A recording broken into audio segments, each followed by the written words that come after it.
Thanks, Ravi. That was an excellent introduction to RMR. Our last speaker for this session is going to be Leigh Metcalf from CERT at CMU.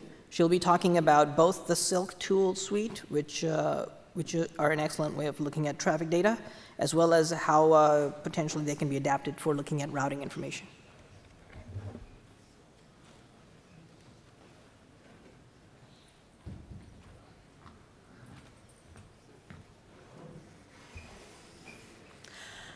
Hi, thanks. I'm Leigh Metcalf. I actually am a researcher these days, but at one point I was operational.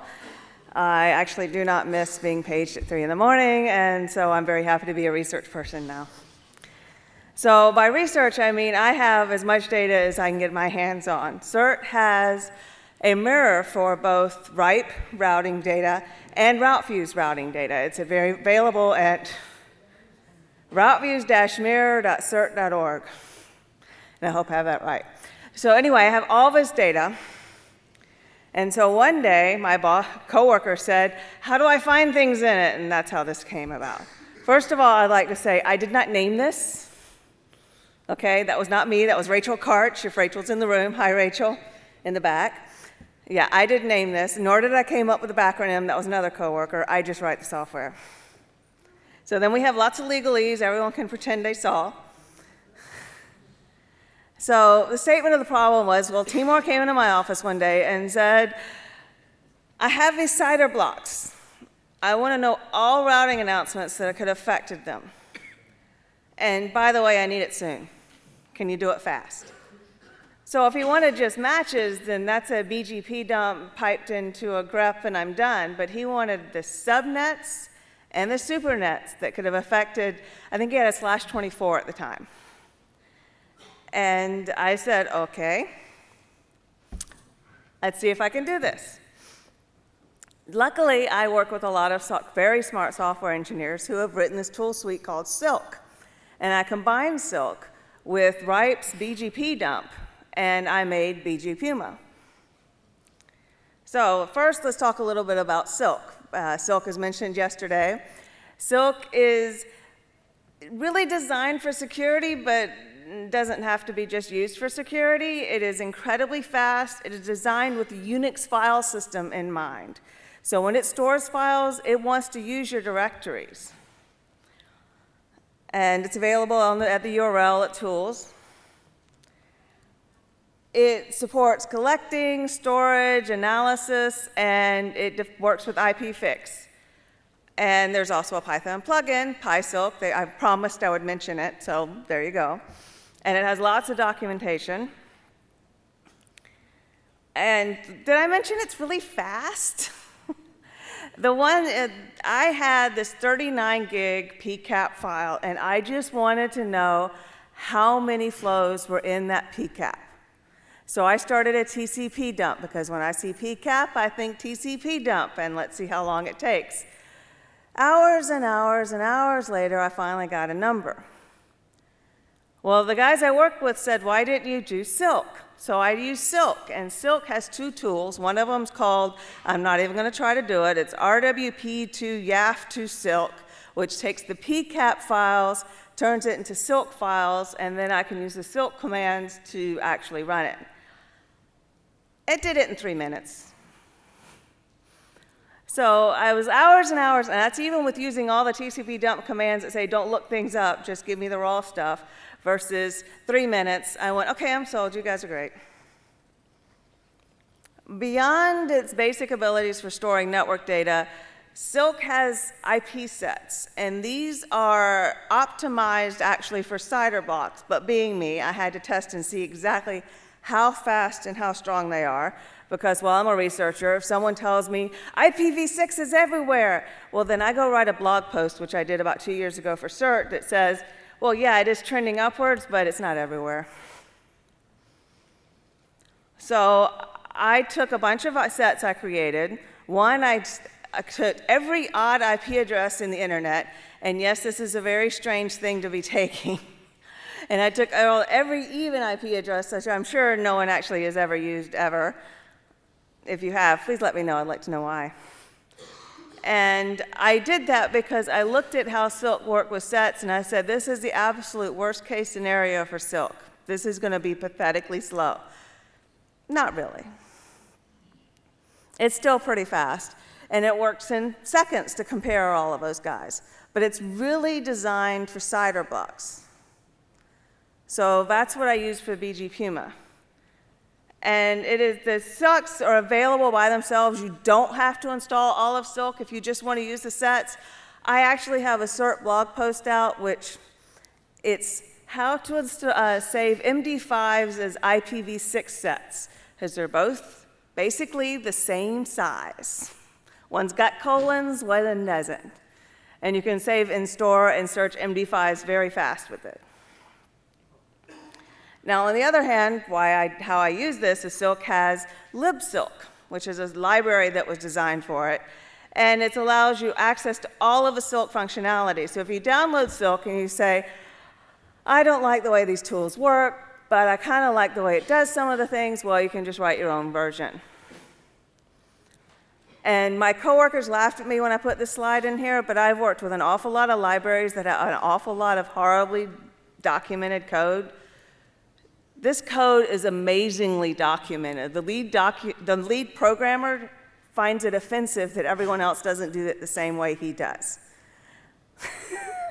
Yeah, it's a little funny, but he documents everything. It's not just the case of the top of the file, you can read this and say, this is what this is in this file. He also documents how the things work within there. So if you really want to know how Silk IP sets work, you can download the code, look at it, and go, oh, that's how Mark made IP sets work.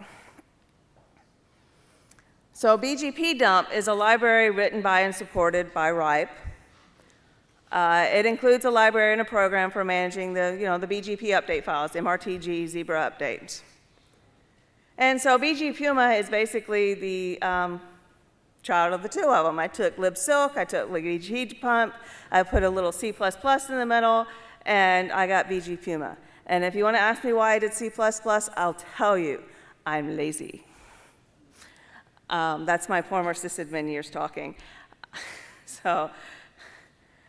So how does BGPuma work? Well, you give it a list of update files, you give it a list of CIDRBox or prefixes or whatever you want to call them, and you run it just like that. You say BGPuma-file is the file containing the list of all the files, and then you have a list of all the prefixes, and it prints out an output. For example, I occasionally look and see who's announcing private IP space, or non-routable, whatever you want to call it, and that's what I get out. And it's basically the same output as BGPdump. It's just filtered down to the net blocks that I'm interested in. So on the first line, it found a /32 in 10. And the second one, it found a /24. And also, because I have all the data, it also understands the directory structure for both route and RIPE views.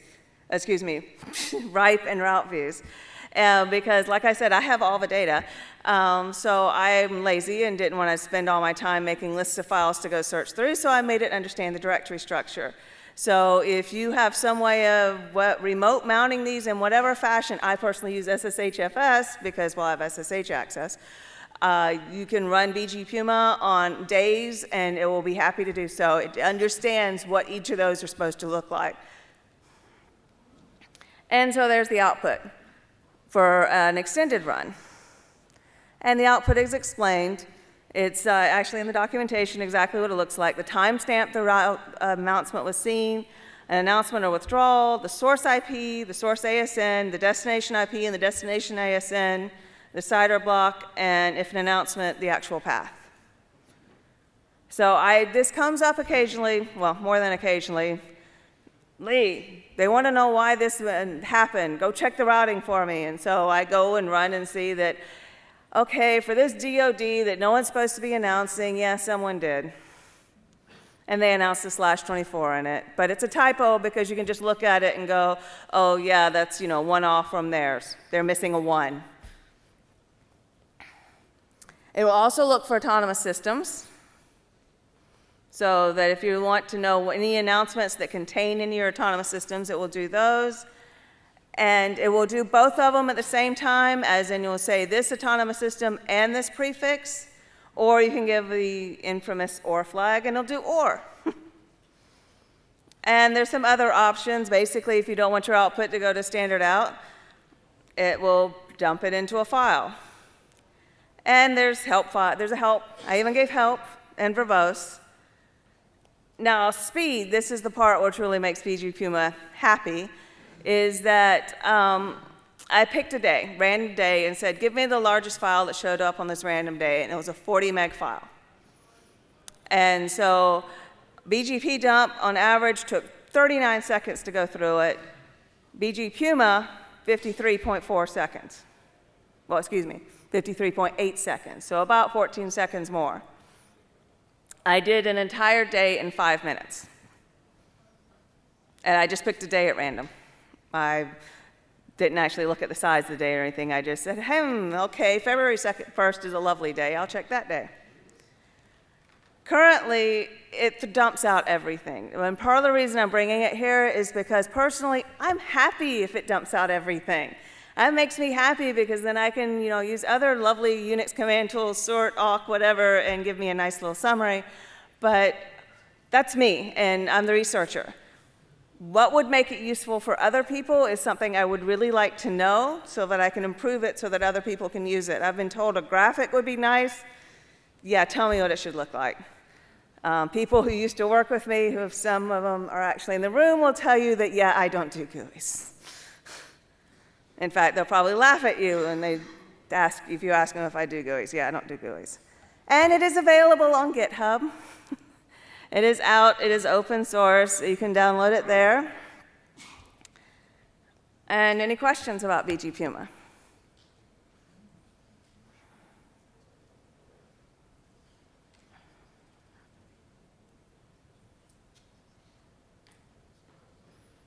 Okay, well, I'll be around if you think of any way I can improve the output. Please, please let me know.